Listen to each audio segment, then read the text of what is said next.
2 से लेकर n-1 तक कोई भी वैल्यू पॉसिबल है, पर यह ध्यान रखना है कि L कभी भी n से बड़ा नहीं हो सकता और L कभी भी n से ज़्यादा नहीं हो सकता और कभी भी उसके इक्वल नहीं हो सकता। अब हम यहाँ देखें कि जो ये L है, ऑर्बिटल एंगुलर मोमेंटम कैसे पता चलता है? तो orbital angular momentum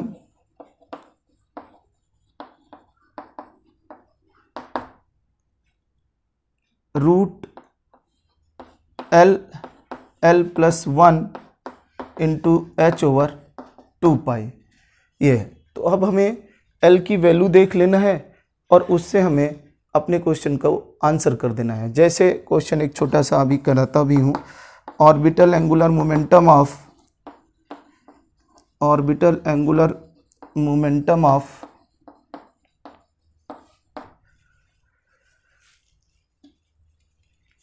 4s electron 3d electron, इस तरह से किसी के बारे में भी आपको पूछा जा सकता है।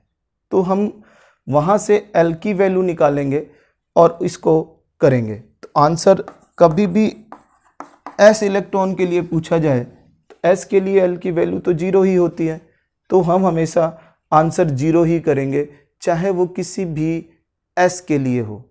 तो यहाँ पर 4s इलेक्ट्रॉन के लिए 0 हो जाएगा क्योंकि L की वैल्यू 0 आएगी।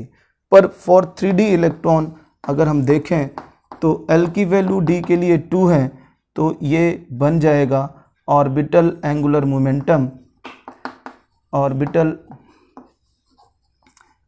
मोमेंटम आपका क्या बन जाएगा? अगर आप देखें यहाँ पर तो ये बन जाएगा 2 रूट के अंदर 2 + 1 into h/2 so this is √6 h/2 and this is √6h cap. कई बार ऐसा होता है कि 2 वहाँ से हटा देता है तो उसके ऊपर कैप रख देते हैं वेक्टर में जो आप यूज करते हैं। इस तरह से आपका ये ऑर्बिटल एंगुलर मोमेंटम भी इससे पता चलता है। और क्या, तो आपने ये भी समझना है कि नंबर ऑफ ऑर्बिटल, क्योंकि ऑर्बिटल जो रहता है वो इस सबसेल के अंदर रहता है और आपने बोला कि आइडिया ऑफ सबसेल देता है, तो ऑर्बिटल का भी वही नाम है जो नाम आपके सबसेल का है। मतलब अगर s सबसेल है तो वो s ऑर्बिटल बोला जाएगा, p सबसेल है तो p के भी वो ऑर्बिटल p ही बोले जाएंगे, और अगर d है तो d के ऑर्बिटल d ऑर्बिटल ही बोले जाएंगे, और f सबसेल है तो उसके f ऑर्बिटल ही बोले जाएंगे। इसलिए अब जो कॉन्सेप्ट है वो सबसेल की बात ही नहीं करते, अब सीधे ही बोलते हैं s ऑर्बिटल्स में है, p ऑर्बिटल्स में है, d ऑर्बिटल्स में है, f ऑर्बिटल्स में है। इसीलिए अबाउ प्रिंसिपल सीधे कहता है filling of electron in orbitals in increasing order of energy, ये मतलब है। तो यहाँ पर अगर हम बोलें कि number of orbitals in A subshell, किसी भी सबसेल में कितने ऑर्बिटल होंगे वो आपको बताएंगे, और number of orbitals in A subshell 2l + 1 and number of electron 4l + 2। ये तो पीछे आपने जो लिखा है s में एक ऑर्बिटल, तो आप यहाँ l की वैल्यू रखेंगे, आपको ऑर्बिटल्स पता चल जाएंगे। s में एक ऑर्बिटल, p में 3 ऑर्बिटल, d में 5 ऑर्बिटल्स और f में 7 ऑर्बिटल्स, वो इसकी वैल्यू से पता चल जाएंगे।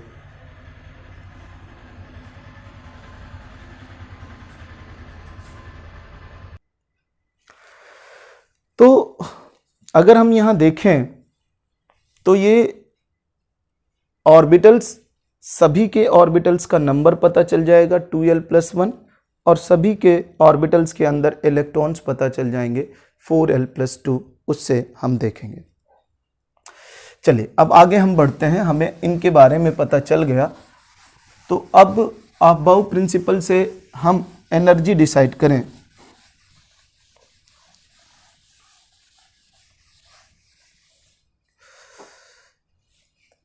तो देखिए जरा, एनर्जी निकालने के लिए आपको कैसे पता चलेगा ऑर्बिटल्स की एनर्जी। तो यहाँ पर अगर कोई 3D ऑर्बिटल लिखा हुआ है या 4D ऑर्बिटल लिखा हुआ है या 5s ऑर्बिटल लिखा हुआ है, ये ऑर्बिटल है, ऑर्बिटल। तो अगर ये लिखे हैं तो ये नंबर जो है ये आपके शेल नंबर को बताते हैं, सेल नंबर मतलब n के बारे में बताते हैं, और ये आपके ऑर्बिटल के बारे में बताते हैं। ये ऑर्बिटल मतलब L के बारे में, ऑर्बिटल या सबसेल। तो ये आपका L पता चला और L की वैल्यू 2 आपने पढ़ा है, और यहाँ N की वैल्यू 3 हो जाएगी। ये सेल नंबर पता चलेगा और ये सबसेल ऑर्बिटल के बारे में पता चलेगा कि L2 है। यहाँ पे देखें तो यहाँ पर सेम n = 4 और L = 2। यहाँ देखें n = 5 और L = 0। तो इस तरह से ये अब ऑर्बिटल्स जब भी रिप्रेजेंट किए जाएंगे वो इस तरह से उस सेल नंबर के नाम से रिप्रेजेंट किए जाएंगे, क्योंकि सेल के अंदर सबसेल होगी और सबसेल के अंदर ऑर्बिटल होगा। तो सबसेल और ऑर्बिटल एक ही चीज़ है, क्योंकि D अगर सबसेल है तो D के अंदर D के 5 ऑर्बिटल को रिप्रेजेंट करेंगे, तो वो यही है। 3D लिख दिया जाएगा, 4D लिख दिया जाएगा, 5D या 1s 2s या 3s 1p होता नहीं 2p 3p, इस तरह से हमें ऑर्बिटल्स को रिप्रेजेंट करना पड़ेगा। तो अगर हम यहाँ देखें कि कोई भी जो ऑर्बिटल एग्जिस्ट कराना है या सबसेल, तो for existence of orbital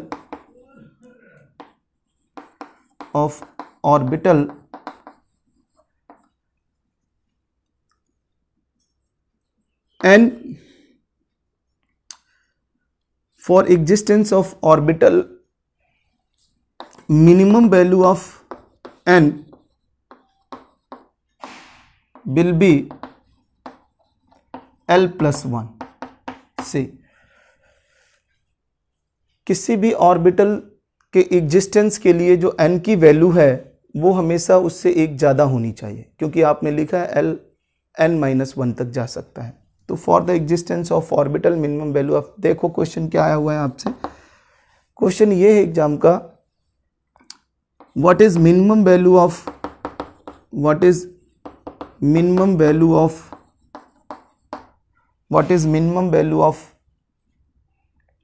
n to exist, what is minimum value of n to exist g।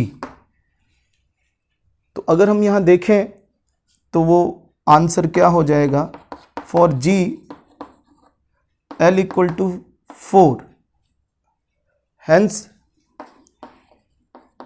n = 4 + 1 5। तो मिनिमम वैल्यू n की 5 होगी। इसका मतलब ये है 5g पॉसिबल but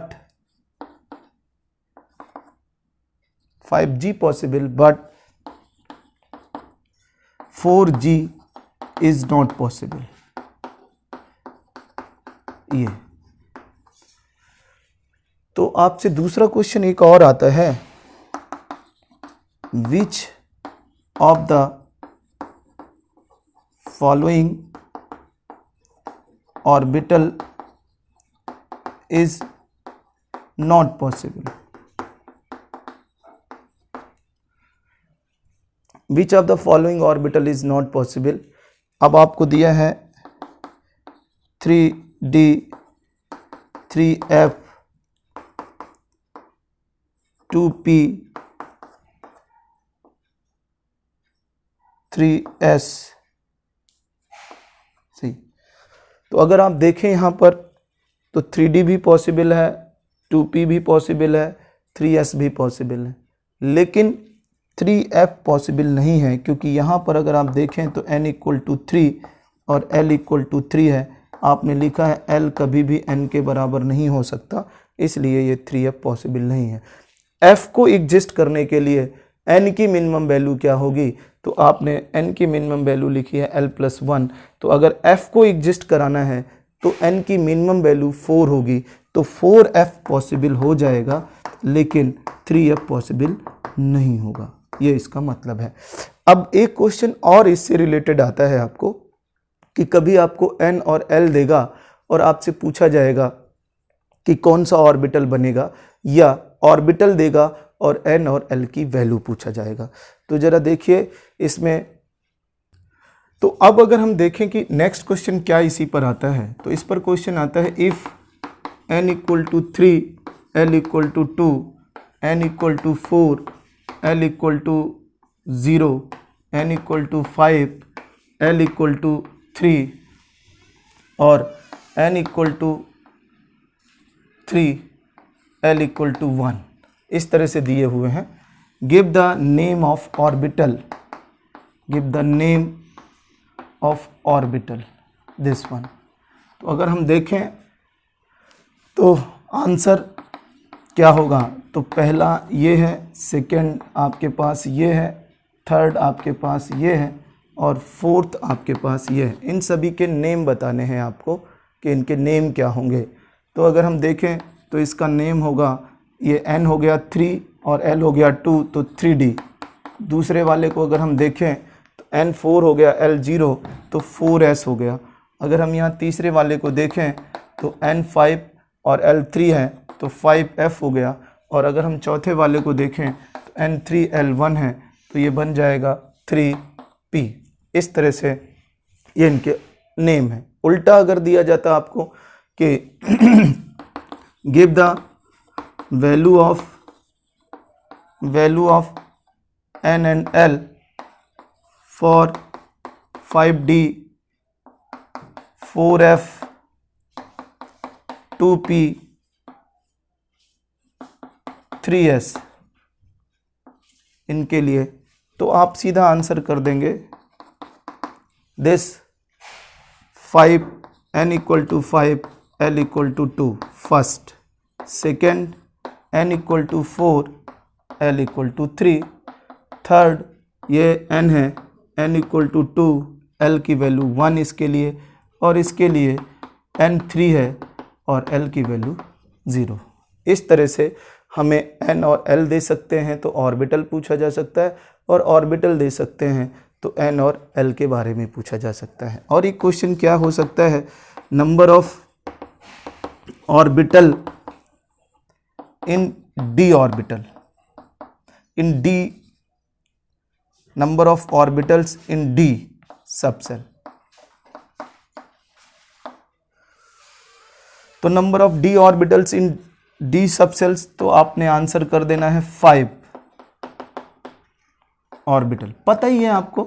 लेकिन इस पे जो दूसरा क्वेश्चन है, number of electron in d orbital, एक क्वेश्चन ये है, इसका आंसर बताना है, और number of electron in a p orbital, इसमें भी आंसर करना है। देखिए अगर हम बात करें number of electron in d orbital, तो यहाँ पर जब भी कभी भी पूछा जाए किसी में इन d ऑर्बिटल, इन f ऑर्बिटल, इन g ऑर्बिटल, तो उसके टोटल इलेक्ट्रॉन देखने हैं। लेकिन अगर बोले इन अ p ऑर्बिटल, इन अ d ऑर्बिटल, एक ऑर्बिटल के देखने हैं। ये क्वेश्चन जब आया हुआ था एग्जाम में तो ऑलमोस्ट 99% स्टूडेंट ने इसको गलत किया। क्यों? क्योंकि सबने सीधा देखा p में 6 इलेक्ट्रॉन होते हैं, तो सीधे p में इक्वल टू 6 इलेक्ट्रॉन कर दिए उन्होंने। तो ये यहाँ पर क्या आ जाएगा, इसका आंसर होगा 2 इलेक्ट्रॉन, क्योंकि एक ऑर्बिटल में 2 ही होते हैं। इसलिए ये चाहे इन अ p लिखा हो, चाहे इन अ d लिखा हो, इन अ f लिखा हो, लेकिन यहाँ पर लिखा हो इन d ऑर्बिटल्स, तो पूरे लेने होते हैं। और इस तरह से पूरे इलेक्ट्रॉन आपके 10 इलेक्ट्रॉन हैं। ये आपसे जो डिफरेंट क्वेश्चंस हैं इस पर वो है। अब इसका लास्ट जो हमें समझना है, एनर्जी ऑफ ऑर्बिटल समझना है। तो एनर्जी ऑफ ऑर्बिटल क्या बनेगा ये हम देख सकते हैं।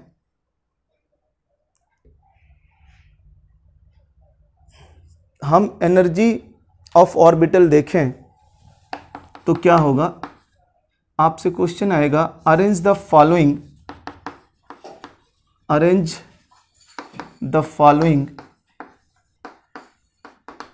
इन increasing order of energy. Arrange the following in increasing order of energy. तो जैसे आपके पास है 3D, 4S, 3p 4f 4d 4p 5s इस तरह से आपके पास है और आपने इनकी एनर्जी अरेंज करनी है। तो देखिए कैसे बनेगा। हमें एनर्जी के लिए n+l रूल होता है। तो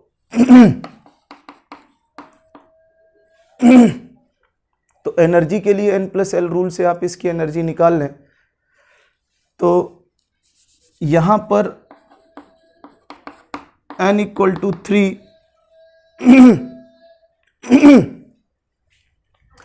n = 3 और l =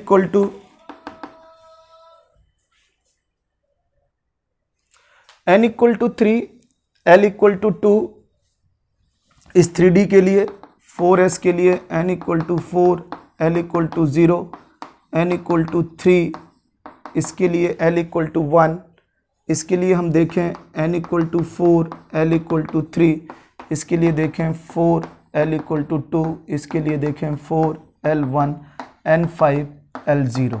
क्योंकि एनर्जी ऑफ ऑर्बिटल जो है ये कहता है arrange the following in increasing order of energy, और अबाउ प्रिंसिपल भी कहता है कि filling of electron in increasing order of energy. How we can decide the energy of orbital? तो इस n+l रूल से देखेंगे तो इसके लिए n+l क्या आएगा, 3 + 2 5 बनेगा, इसके लिए 4 + 0 4 बनेगा, इसके लिए 3 + 1 4, यहाँ देखें क्या बनेगा, तो 4 + 3 7 बना, यहाँ देखेंगे तो 4 + 2 6 बना, यहाँ देखेंगे तो 4 + 1 5 हो गया, और यहाँ देखेंगे 5 + 0 6 हो गया। तो पहला पॉइंट कहता है कि energy directly proportional to n+l value. तो सबसे कम n+l किसका आ रहा है, तो सबसे कम n+l ये 4 आ रहा है और ये 4 आ रहा है, ये दो का सबसे कम 4 है, फिर 5 है और फिर 6 है और फिर 7 है। तो अगर हम देखें तो अब इन 4 में से भी सबसे कम एनर्जी किसकी होगी, तो आपने पढ़ा है कि energy directly proportional to n+l value, if n+l same the energy directly proportional to n। तो यहाँ पर 3p की सबसे कम, फिर 4s की, उसके बाद आ जाइए अगला 3s 4s के बाद 3p 4s। अब 5 वाले में देखिए, 5 वाला ये है और 5 वाला ये 5 है और 5 ये है। इन दो में देखेंगे तो इन दोनों में देखेंगे तो सबसे कम n इसका है इन दोनों में से 3d और उसका 4p, n ज़्यादा है इसलिए। अब आइए 6 वाला, तो 6 वाला ये दो हैं,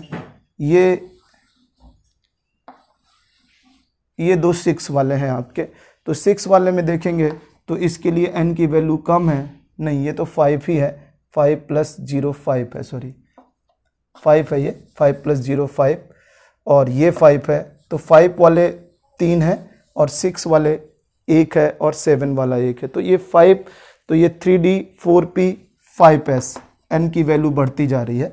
और सबसे लास्ट में अब आएगा 6s और 6 सॉरी ये आपका 4d और उसके बाद आपका आएगा 4f।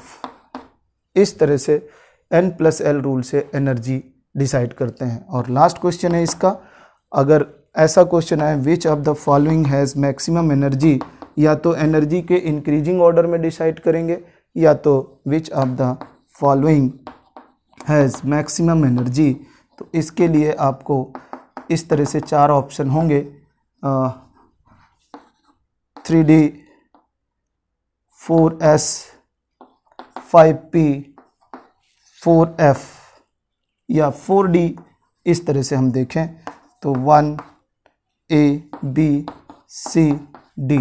तो अगर हम देखेंगे तो यहाँ पर n+l से ही करेंगे तो 5p की मैक्सिमम एनर्जी है। इसके मतलब है कि अब ये n+l से हमने इसकी मैक्सिमम एनर्जी डिसाइड कर दी। तो आपको मैक्सिमम एनर्जी पूछ सकता है या मिनिमम एनर्जी पूछ सकता है। इस तरह से ये हमने एनर्जी ऑफ ऑर्बिटल सीखा। अब इसका कन्फिग्रेशंस कैसे लिखना है एलिमेंट का, वो हम अगले पार्ट में कन्फिग्रेशन और बचा हुआ क्वांटम नंबर का पार्ट नेक्स्ट पार्ट में हम देखते हैं। Thank you.